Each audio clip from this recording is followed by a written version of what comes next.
It may not come as a surprise to you all, but I enjoyed school. Well, apart from that time I had my scarf cut up by a guillotine, but other than that, it was great.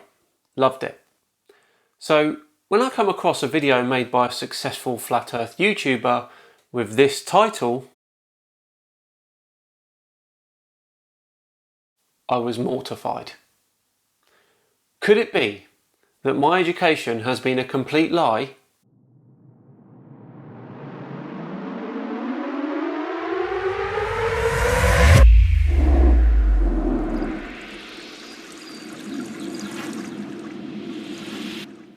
Hello all and welcome to Flat Earth Friday with me, Simon Dan. Today we'll be taking on possibly the largest flat earther on YouTube, Jeranism. He has made a career out of making silly little videos about the Earth, space and NASA, amongst other things. To get an idea of the calibre of video he produces, check this one out, where he makes the wild accusation that an astronaut snorts cocaine live on camera. I'm not joking either. Okay, let's see that again, because didn't he just, well, you can decide for yourself. What exactly is going on here? Let's watch again.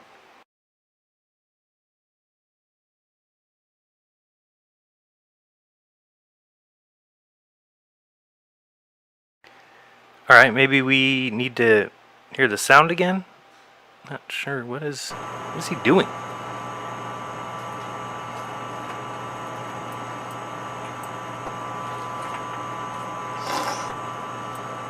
That's a great question. Yeah, I kind of thought it was an important question myself, and I was just trying to think of what else could I be seeing here. And I've seen nasal sprays. They usually have like a trigger, like this, or they're obviously nasal spray bottles like this. But then I thought, wait a second, there's no germs on the ISS. They say people don't get sick there. They make sure that you're not sick when you go up. He'd been up there for quite a while, therefore there shouldn't be any germs up there. So why does he have allergies on the space station? Can't be allergies. And that stick looked kind of like, yeah, like a tutor. Jeren, it was a water tube, buddy. So, getting back to today's video in question, Jeren has decided to teach us a thing or two about facts we never learned at school. This should be good. What's up everyone, it's Jeranism, bringing you 5 facts about the Earth we weren't taught in school. If these differ from any of your current beliefs, you can research each of the facts by following the links in the description below. So here we go, 5 facts about the Earth they didn't teach us in school. Number 5, the motion and blazing speed of the Earth. The actual motion, speed, and unbelievable movement of the Earth in the accepted heliocentric model of the solar system says we are spinning at 1,000 miles per hour at the equator. Now that's only 1 revolution per day. Yes, Jeren, that is only 1 revolution per day. We've talked about this before. Get a ball and rotate it 1 revolution per day. Then tell me that that speed is blazing. But we're also zooming 66,000 miles per hour around the Sun. But how about the entire Milky Way, which includes the Earth and the Sun, as together we are racing around the Great Attractor at 2.2 million miles per hour. That's 52,800,000 miles per day and 19,272,000,000 miles per year. Now this great attractor we orbit is quite far. It's somewhere between 881 quintillion, 850 quadrillion miles, and 1 sextillion, 469 quintillion, 750 quadrillion miles away. Jeren has evolved from using word salad. He is now a proponent of number salad. The reason we use light years as a unit of distance is so we don't have to say ridiculously large numbers all the time. The Milky Way is around 100,000 light years across, or, if you want to be really astronomical, around 30,000 parsecs. We orbit that centre of the Milky Way at an approximate distance of 25,000 light years. That means the light coming from there takes 25 years to get to here. And it's huge. Eta Carinae is 5 million times the size of the Sun. Betelgeuse is 300 times larger than Eta Carinae. And VY Canis Majoris is 1 billion times bigger than the Sun. The Great Attractor is 2 sextillion, 351 quintillion, 600 quadrillion miles wide. That's 2 quadrillion, 719 trillion, 949 billion times the size of the Sun. And with all the distance and the crazy spiraling and turning, not to mention the yearly 585 million mile orbit around the Sun, on January 1st, the stars reset. And through all those 19.2 billion miles, the North Star, Polaris, remains in the same spot. 2 words: time and size. Firstly, as you have so rightly pointed out, the Milky Way is huge, way bigger than the human mind could possibly imagine. Just to give you an idea how big, let's consider something for a moment. Imagine that the Milky Way is scaled down to the size of the United States. Now, finding Earth in the Milky Way would be the equivalent of finding a dust mite in the US. The Milky Way is so large that even at the velocities you are mentioning, it makes very little difference to our position year by year. Coupled with the fact that every other star in our sky is also orbiting the galactic centre at a similar velocity, why would you see the stars change? Additionally, Polaris does actually move very slowly. However, that has way more to do with precession, or the wobbling of the Earth as it orbits, rather than our solar system's orbit of the Milky Way's central region. And no one has ever felt anything. Motion is felt through acceleration, not continuous velocity. Learn physics, please. Number 4. The sphere goes way back.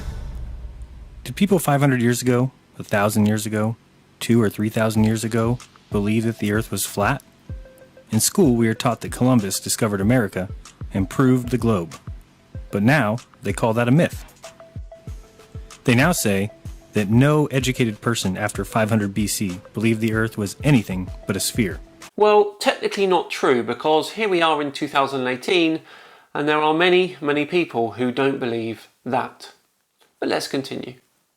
They even tell us about Eratosthenes, and that he measured the circumference and came within 2% of our current 24,901 mile equator. That was back in 275 BC. It is a cute little story, but clearly one of dreams and not reality. First off, no books of Eratosthenes have ever been found or survived antiquity, so any belief in such an experiment would be hearsay at best. And in order for the test to work, one would need to know that the sun rays are coming in as parallel rays. And Eratosthenes in 275 BC would need to know that, even though this is what he would see. So what's that then? Oh wow, the sun is right in that tree. It has to be, look. You can see it right there, in that branch. And even if he did know that the sun was extremely far away, then he would also have to believe that this infinite sun went all the way around the Earth in 24 hours. Anyway, it's a nice little story, but it's untrue. In fact, flat Earth must have been around, considering we have maps for ages, but the oldest globe we have is 1492. Yes, they knew the Earth was a ball back in 275 BC, and just waited about 1800 years to ever try and make a model of the Earth on a sphere. Our survey said... Jeran, you've been caught with a fake fact, buddy. That's your first strike. The earliest known globe to be produced was made by Crates of Malos. He devised a globe representing Earth in 150 BC. Dear oh dear. Number 3. The old Coriolis wives' tale. The Coriolis effect was definitely overblown to epic proportions when taught to our growing minds in grade school. Despite what we were taught, and despite what swindlers at the equator might show you, water in toilets or tubs does not go down the opposite way in the northern and southern hemisphere. This one is actually true. There isn't really definitive proof either way to confirm this. In fact, this force would be extremely small and hard to see, especially with other forces which always exist. You would first need to distinguish the direction of deviation caused by the Coriolis force operating on its own, and the direction of rotation when other forces are present. Both directions of rotation are evident in both hemispheres, depending upon whether the flow is around a high pressure area, pointing radially outward, or a low pressure gradient pointing radially inward. And please remember, there is no preferred coordinate system when talking about the Earth. Once you adopt a coordinate system, one gets a bunch of forces with it. And when you shift coordinate systems, some forces vanish and others appear. In an inertial coordinate system, there is no Coriolis force. In a rotating one, there Word salad of the most intricate variety. No matter what you say, you cannot get away from the fact that storm systems in the northern hemisphere rotate anti-clockwise and storm systems in the south rotate clockwise. This has been well documented for decades. If you really want to ram the point home, then take a look at Jupiter through a telescope. Jupiter has the fastest rotation in the solar system.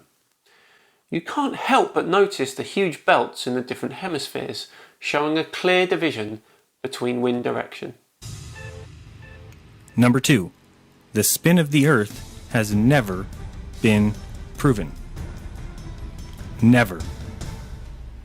The spin of the Earth has never been proven. In fact, many tests have shown the opposite to be true. The Michelson-Morley experiment was set up to prove that heliocentricity was true. Our survey said... Oh man, 0 for 2. The Michelson-Morley experiment was set up to detect the presence of the hypothesized medium, the ether. They believed it was a medium that allowed light to propagate through it. The experiment failed. Einstein showed why in his special theory of relativity. You cannot use this experiment as proof that Earth doesn't move. In fact, these tests proved, much to the dismay of Michelson, that the Earth did not move and was stationary. No, you're not listening. I just said you can't conclude that. In 1729, James Bradley proved that the ether is not carried along with the Earth. In 1913, Sagnac proved that there was an ether, which destroys relativity, which says that there is no ether. Interesting that you've omitted the point that special relativity predicted Sagnac's results 2 years prior to his experiment.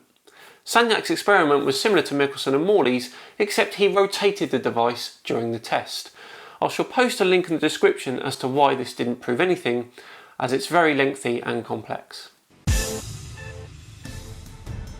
And lastly, number 1, 'tis the season to be folly. The seasons, as explained by heliocentrists, are extremely flawed. If our seasons do in fact come from the tilt of the Earth as we orbit the Sun, then there's quite a few things we'd expect to see that we don't. First, during the southern summer, it is the rays hitting the north at a greater angle and the south getting more sun, hence it is their summer. But why then is there a frozen continent at the bottom of the globe, while in the north there's nothing but a pool of water? Oh boy.